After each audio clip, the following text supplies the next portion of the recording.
برہمن آباد کی فتح۔ راجہ داہر کا لڑکا جے سنگھ اپنی فوج کے ساتھ یہاں مقیم تھا جن دنوں برہمن آباد پر محمد بن قاسم نے حملہ کیا۔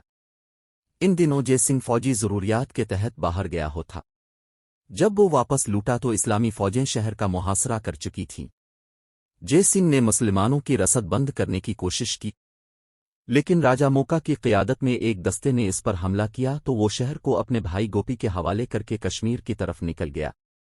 چند دنوں بعد شہر پر مسلمانوں کا قبضہ ہو گیا۔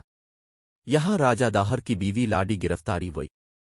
محمد بن قاسم نے حجاج کی اجازت سے اس کے ساتھ شادی کر لی۔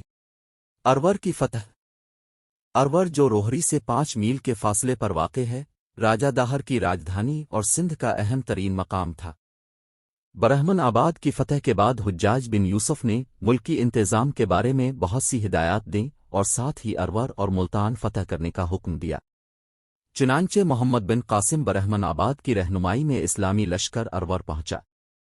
1 ماہ کے بعد اہل قلعہ صلح پر آمادہ ہو گئے اور عربوں نے شہر پر قبضہ کر لیا۔ داہر کا بیٹا گوپی قلعہ چھوڑ کر بھاگ گیا۔ ملتان کی طرف پیش قدمی۔ ارور کی فتح کے بعد محمد بن قاسم نے ملتان کی طرف پیش قدمی کی راستے میں قلعہ بابیا تھا، جن پر راجہ داہر کا بھتیجا کس کا حکمران تھا، جو داہر کے قتل کے بعد اس قلعہ پر قابض ہو گیا تھا۔ محمد بن قاسم نے لوگوں سے تحقیق کی کہ وہ واقعی داہر کے خاندان سے ہے۔ اس کے بعد کہا کہ اگر میرے پاس آئے تو میں اس کی قدر افزائی کروں۔ کسکا کو معلوم ہوا تو فوراً حاضر خدمت ہوا اور وزیر مال مقرر ہوا اور قلعہ فتح ہو گیا۔ اس کے بعد اسکندہ پر حملہ کیا گیا جو کم و بیش 1 ہفتہ کی مزاحمت کے بعد فتح ہوا۔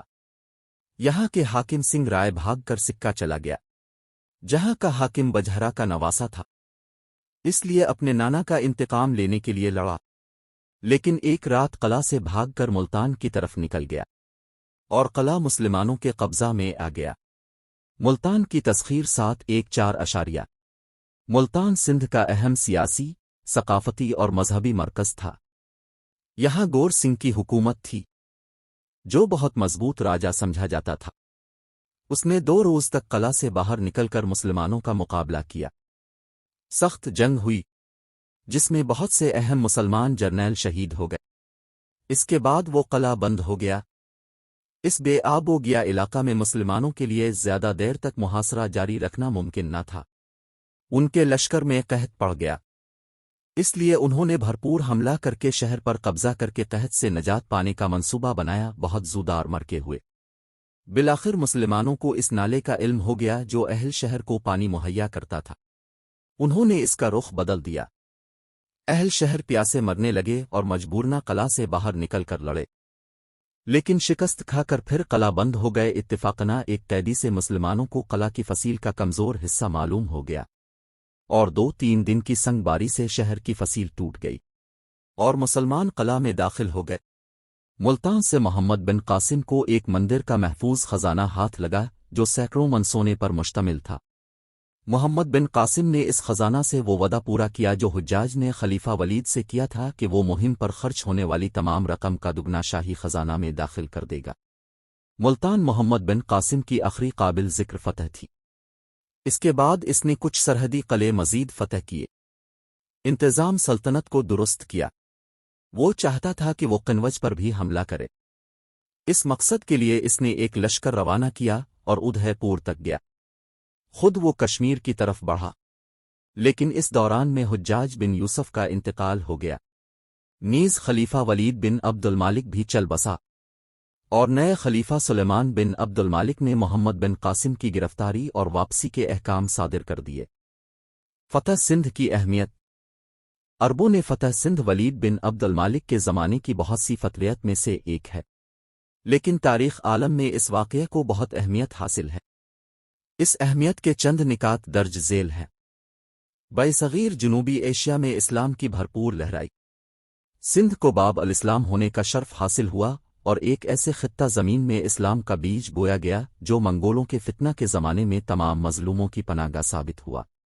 سندھ میں نئے حکمرانوں کے ساتھ نیا مذہب، نئی تہذیب اور سوچ کے نئے انداز بھی داخل ہوئے اور ایک زیادہ ترقی یافتہ نظام حکومت بھی برصغیر میں پہنچا جس میں عوام کی فلاح کا خیال رکھا جاتا تھا۔ لوگوں کے انسانی حقوق بھی حاصل تھے اور مذہبی آزادی بھی، سب سے بڑھ کر یہ کہ انسانی جان و مال اور عزت و آبرو کو تحفظ مل گیا۔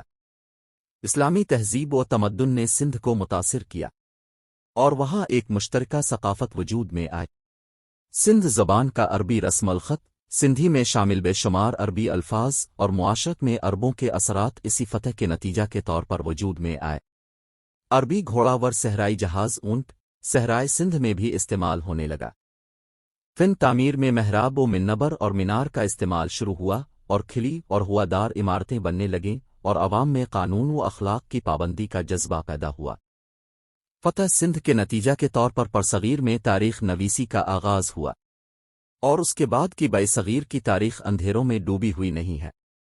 فتح سندھ نے برصغیر کی فتح کا راستہ کھول دیا، کیونکہ سندھ میں اسلامی تہذیب و ثقافت کے مراکز قائم ہوئے، آبادی مسلمان ہو گئی اور مسلمان حکومتیں قائم ہوئیں، اور مسلمانوں کو اس خطہ زمین کے اندرونی حالات سے آگاہی ہوئی، نیز یہ بھی اندازہ ہو گیا کہ اس ملک کی فتح کے لیے سندھ کے شمال میں واقع زرخیز میدانوں کی طرف پیش قدمی ہونی چاہیے۔